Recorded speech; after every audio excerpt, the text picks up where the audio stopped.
How do you write the story of someone who was larger than life but mostly unknown? Who was maybe a genius but unconventionally so? Who was your older brother but so much more? Author Harold R. Johnson took up that challenge. The book is called Clifford, and we're pleased to bring him back to our studio. Welcome back. Nice to meet you. It's nice to meet you. So I have many brothers and sisters, and I don't know if I would write a book about any of them, even though I love them dearly. Why did you want to write a book about your brother? I lost him early. And when he was here, we had really interesting conversations. And then he's gone. And our conversations were always about ideas. And we shared ideas. With his passing, I didn't stop having ideas. But you didn't have him to share them with. I didn't have anyone to share them with. So writing Clifford allowed me to share my ideas with an older brother. In the book, you write about why you should write the story. You write, I should write Clifford's story. The thought emerges fully formed. But how? What would the structure look like? What voice would I use? Biography, maybe. I have enough material. But writing biography requires following a strict form. Clifford would never fit in that form. He would come out all caricature, a false image of who he was. No, to write Clifford and reveal his true self requires that I write him as fiction. So is this book fact or fiction? It is fact, and some of it is probably fiction. When he put me into a bubble and directed me into outer space using thought energy, that's probably fiction. You made that up in your head. Yes. You write a lot about memory. How do we know to trust our memories? I don't think we can. My very first memory on this planet is walking into a cabin from bright sunlight into a darkened cabin, and I open the door and wait for my eyes to adjust to the darkness. And the first thing I see is my mother and my aunt. And the image is very clear, but my mother and my aunt are to my right beside a window. Mm-hmm. And that is impossible because that cabin did not have a window on that side. That would have been the north wall, and you don't put windows on the north wall of cabins. So my memory, perfectly clear image, has to be a mirror image. It has to be reversed. So I don't trust any of my memories. But writing this book, you do have a lot of memories about your brother and your relationship. So how did you know which ones to trust, that they were real? I just trust that they were all real at some point. They were real to me. So I just relied on the memories that I have. I can't guarantee that they're absolutely true. I'm sure people who were there who experienced the same thing as me would remember it a different way. And throughout the book, you have objects that are associated with different memories. You draw upon a chair, Yes. A hula hoop, pencil stubs. Why are certain objects such powerful memory stores? I don't know why it works. It worked. Put an image to the reader, and they will see it themselves. And then you fill in the empty spots for them a little bit with a bit of story. The images are there to hold the story together. I read this book a few weeks ago, and in my mind, I still have that image of the three-legged chair. Yeah. Why is that such a powerful memory? It's not my story, it was yours. It's your story, but now it feels like it's become part of my memory. Because there's one leg that's broken, and you see the chair with a broken leg, and you wonder what happened to that leg. And I never tell you. But there's a story in the image that you're trying to see for yourself. Now, the chair in your memory, it's tied to memories of your father, while the hula hoop was linked to your brother. Why was the chair the right image for the book cover? Because again, the broken leg is important. The metaphor, of course, is the three standing legs, which are my mother, my father, and my brother. My father I didn't see this. I was told later by my mother that my father was having heart attacks in early 1960s when there were no bypasses and there was no surgery, and all they could give him was aspirin. And he was having heart attacks, and he would sit in a wooden chair and hold on and tell my mother to put the children outside so we wouldn't see him. And I was very close with my father, and that story that my mother told me about him had a big impact on me. In what ways? I didn't see my father. When my father died, it was a surprise. I didn't know that he was sick. I didn't understand what was going on. And I came home one day from school, and my mother was packing up his stuff. He died that morning. And everybody assumed that because I was 8 years old, I didn't understand. And I was told I had to go back to school in the afternoon. So that whole experience and trying to remember my father, when I drew on the image of the chair, that's what I wanted to put into it. And over the chair, there's an image of mathematical equations. Yes. Why? That's Clifford wanted to be the scientist. So there's this, that's what the book is about. It's this, I didn't set out to write a book about grief and the passing of someone. I set out to write a book about ideas and sharing ideas. I've heard people come back to me and say, I read your book and it really reminded me of my relationship with my sibling who has passed, or someone in my family who has passed, and it helped me to deal with it. That isn't why I wrote the book. I wrote the book because I wanted to share ideas. I hoped that some of the passages would make people laugh, and they did. They did. And to make you feel a little bit emotionally, to touch you, touch the reader so that they'd feel something. But mostly I wanted to bring out some ideas and share these ideas around physics, around science.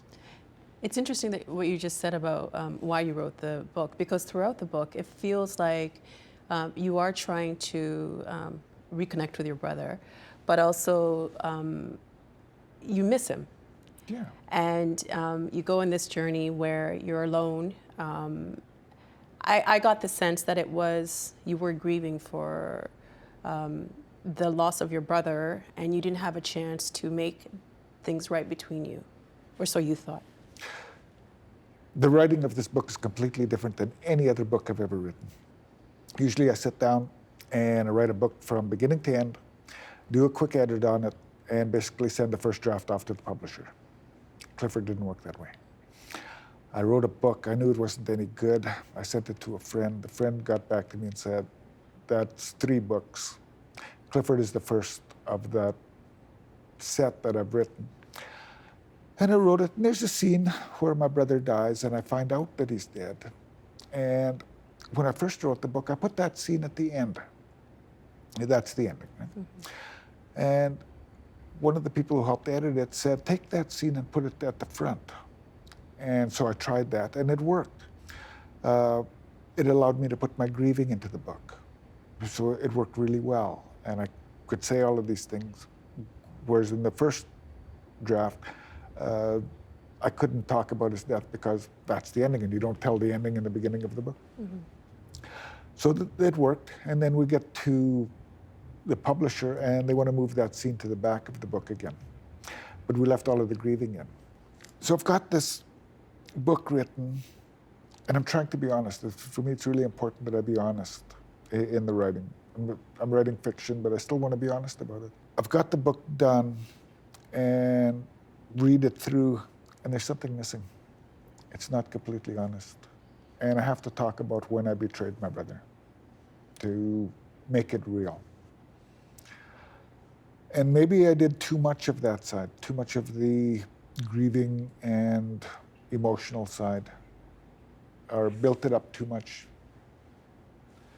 And I'm not getting the feedback about the science that I was hoping that I was going to have. I thought I was going to open up some conversations about quantum physics and the laws of the universe, and maybe we've solved the theory of everything. Well, let's get into that, your relationship between you and Clifford. You would talk about many ideas, and usually he would prompt you. And early in the book, you write, there were two planets, Clifford and I, that were caught in each other's magnetic field, and we orbited around Dad. Using that metaphor, what was your father like? My father was really quiet. He didn't speak unless he had something to say. So we didn't know anything about him from 1914 to 1941 when he shows up in northern Saskatchewan. We know very little about him.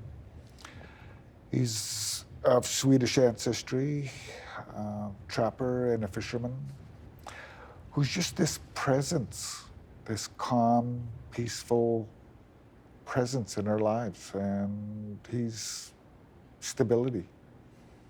And he meant a lot to you and to Clifford. Yes. At the end of your dad's life, he's at the hospital and he asks to see Clifford. How did that make you feel, that he didn't ask to see you? Yeah, why not me? I'm the one who loved him. He meant everything to me. He was the one who could understand me because I didn't speak very well, and he could understand my words when I barely had words. My mother, I come from a family with 9 siblings. My mother was very busy, and my father took care of me and looked after me so that my mother would have time to do all of her other work. So I felt this really strong connection to my father, and then he's in the hospital and he asks to see my older brother. And a bit of jealousy, like, why him, why not me? I'm the one who loves him. And now that I'm a parent and I have children, I see the skill that he had. Probably every one of his children believed that they were his favorite. You understand him better now since Yeah. you're a parent. You also write about your mother. Her name is Mary Elizabeth Johnson. But you also write about the earth as a mothering and healing influence. What's the biggest difference between those two mothers for you? Well, Mary Elizabeth Johnson taught me that Mother Earth was there and that she was healing. After my father died, my mother took me up the trapline. And we spent time sleeping outdoors. I learned about healing. She didn't tell it to me. She showed me how Mother Earth could heal me by taking me up the trapline, by making me healthy, by being out there. Well, there is a moment in the book when your aunt says this about you. Your aunt says, a pale, sick kid went up the trap line and a tanned, healthy boy came back. How important was your mom in fostering your connection to the land and its powers? We were on the trap line, and I was walking behind her. It was March. I remember everything about those minutes. I remember where the sun was. It was to the southwest. The sky was mostly blue. There were some few wispy clouds. The wind was from the southwest, and it was warm. I remember the sound of the snow melted and frozen and melted and frozen and had a different sound, and the sound of her moccasins on that snow. And we stopped, or she stopped and turned to me and said, my boy, you have to learn this. You have to learn how to trap. You have to learn how to fish. You have to learn how to make your living off the land in case anything ever happens to that other world. And that really stuck. I am not the best bushman, but I know how to survive. I've developed my bush skills so that I'm at home in the boreal, and I'm comfortable there. Well, in the book, you also write about a couple of times when your family was forced to move. Tell us about the first move back in 1928. The creation of Prince Albert National Park. And they came in and basically told everyone who was living there, this is a national park now, you have to leave. And all of the Indians were forced out of that territory. Some of them went to the reserve at the south end of the lake. My mother's family moved to the north end of Montreal Lake, and a community developed there in the 30s. I grew up in Malinosa, the community at the north end of the lake. I've been back to the park, and that area that we're forced to move out of is beautiful. It's rolling hills and big timber. Where we ended up was all muskeg, wetlands. You write that in Molanosa your family had been rich, but when you moved to La Longe, you learned what it meant to be poor. Tell us about that transformation. So my mother was really good at trapping. Imagine 1966, muskrats are selling for $5 to $8 a piece. My mother can get 100 a day. So there's a woman making $500 to $800 a day, and she's embarrassed the men in her community, and they've conspired to take her trapline away from her. The house she's living in is falling apart. Because this is after your father passed away. After my father passed away. And she goes to L'Orange to talk to the government people because there's a grant program to help people with windows and doors. And our house needs windows and doors. So she goes and applies for the grant. And in the application, she discloses how much she makes, how she makes her money on the trap line, and that she's taking her children out of school to go up the trap line with her in the spring. And she's told that she can't do that she has to move to L'Orange and go on welfare, or they'll take her children away. So imagine an Aboriginal woman with 1 year of schooling being told that they will take her children away, and this is 1966 when that is a very real possibility. She'll do anything you want. So we ended up moving from Molanosa, where we had everything, where we had gardens, where we were wealthy. We had as much or more than all of our neighbors, and we moved to another community where we lived on welfare. And sometimes when there was a mail strike, the welfare check didn't come. Getting back to the relationship between you and your brother, could you read one excerpt from the book for us, please? I will.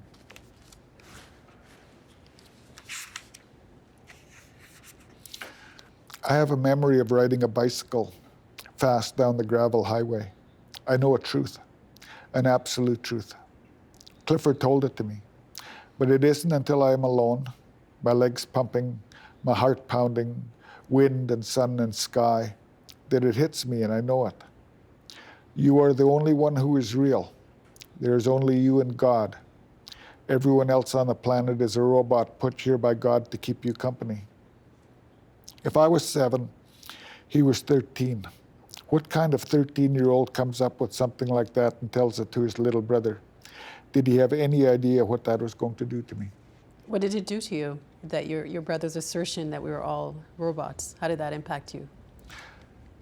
Made me feel like I was a special human being, that there was just me and God, and that I was good on this planet.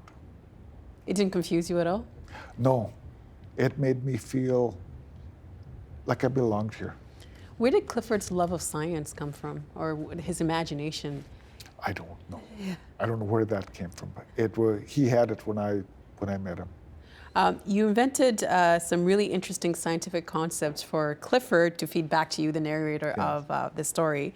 What did this allow you to explore about Clifford that you wouldn't have been able to access without this literary device when you were writing this book?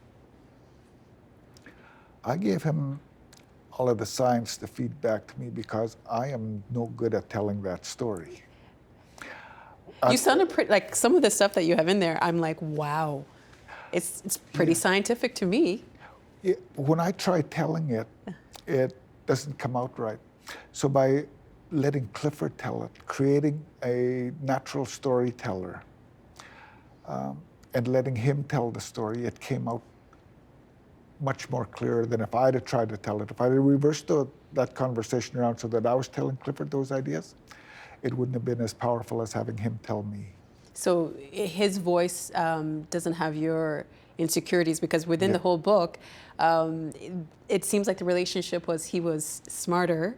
Well, you thought he was smarter because he would actually trap you a couple of times and you would lose some money in bets because he would kind of like twist your mind around a little bit. He was constantly playing tricks on me. And I think he did it on purpose.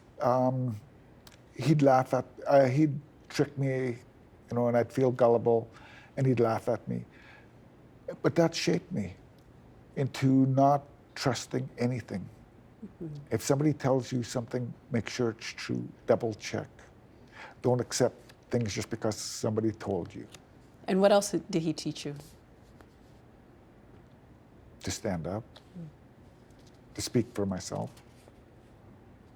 And when you were younger, you had a speech impediment, and he helped you with your dad be more confident and be more sure of yourself, and also to, I guess, speak clearer in a more clear voice. Obviously, Clifford is not here, but what would you think? What would he think of this book? I think he'd be chuckling. He'd like it. He loved science fiction. He wanted to be a scientist, but he also loved science fiction. And I think he'd really like it that I wrote him as science fiction, as an Asimov character. Well, speaking of science fiction, writer Robert Sawyer provided the quote on the front cover of Clifford. How did that come about? I met Robert Sawyer at a writers' festival in Moose Jaw years ago. And we were on stage, and I didn't know who he was when I walked up onto the stage. But between him and I and the conversation that we had and the conversation we had with the audience, something really magical happened. And we became good friends. And we were walking off the stage, and it was the very first event of the Writers' Festival. We were walking off the stage, and we said, we've got to get together. And, well, of course. And we've got 3 days we're going to meet. And we just ended up on opposite sides of the conference and never met each other again, and never seen each other. But we've kept in contact. And when he found out that I'd written a piece of fiction, he asked if he could blurb it. And here you go. Yes. A couple of years ago, you wrote a book called Firewater, How Alcohol is Killing My People and Yours. And in it, you wrote, there is a story that has been going around for a long time. This story is about the dirty, lazy, drunken Indian. We once told our own stories about ourselves wherein we were the heroes. We were great hunters, providers, even warriors when need be. We were wise grandmothers and medicine people. The stories connected us to the land and connected the land to us, and we became the same story. Alcohol played a role in your brother's death. What happened to your brother? He was killed by a drunk driver. He was on his way to go to school. He had a new job that required some upgrading of his skills, and he had his 3 sons in the truck with him, and he was driving to Yorkton to take a few courses in electronics. And he met a drunk driver in the night. And at the time, you two weren't speaking to each other, right? We were speaking, there was a tension between us.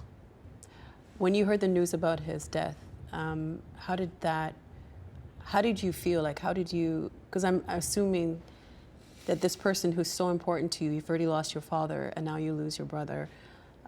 It's beyond mental, it must be like a physical experience. It was that. The most telling thing about that time is I come out of the mines. I was working in the mines when I hear the news, and I come out and I meet up with my brothers and my sisters and find out that he was killed by a drunk driver. And one of my siblings, I can't remember which one, said, Mom told us that we can't tell you who the other driver was. You and your youngest brother, Donnie, aren't to be told.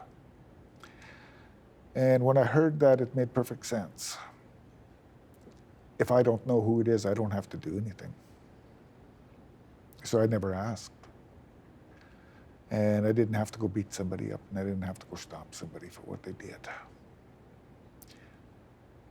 I later learned who it was, and just recently met someone who knew that person. And the person who killed my brother's life was also changed. He was wild and a partier, but afterwards he raised a family, decent children, and he stays pretty close to home. And I'd like to talk to him. He has no fear of me. I'm not angry at him. My life was changed considerably, but so was his. Do you know your brother better after having written this?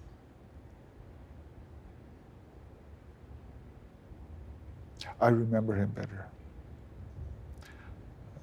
It was good to go through the exercise. I could not have written this book 10 or 15 years ago. I wasn't ready yet. It took that much time, that much distance, so that I could write it and remember him clearly. It must have been painful, though. Of course. But just because something's painful doesn't mean we don't do it. Do you know yourself better after writing this book about your brother? Yeah. I know that I can write honestly. I can rip my heart out. I can go through all of the emotions and pain of writing about things that are really close to me. And that by doing that, if I allow myself to do that, that I make my writing stronger. And now when I'm talking to writers, I'm telling them to write about things they care about. And that if you care about what you're writing, your writing will be stronger. Write what you know. Write what you know, write what you feel. Don't be afraid of your emotions. Let them out. I'm sorry for your loss. It was a beautiful book. Thank you for being here. The Agenda in the Summer with Nam Kiwanuka is brought to you by the Chartered Professional Accountants of Ontario. CPA Ontario is a regulator, an educator, a thought leader, and an advocate. We protect the public. We advance our profession. We guide our CPAs. We are CPA Ontario. And by viewers like you. Thank you.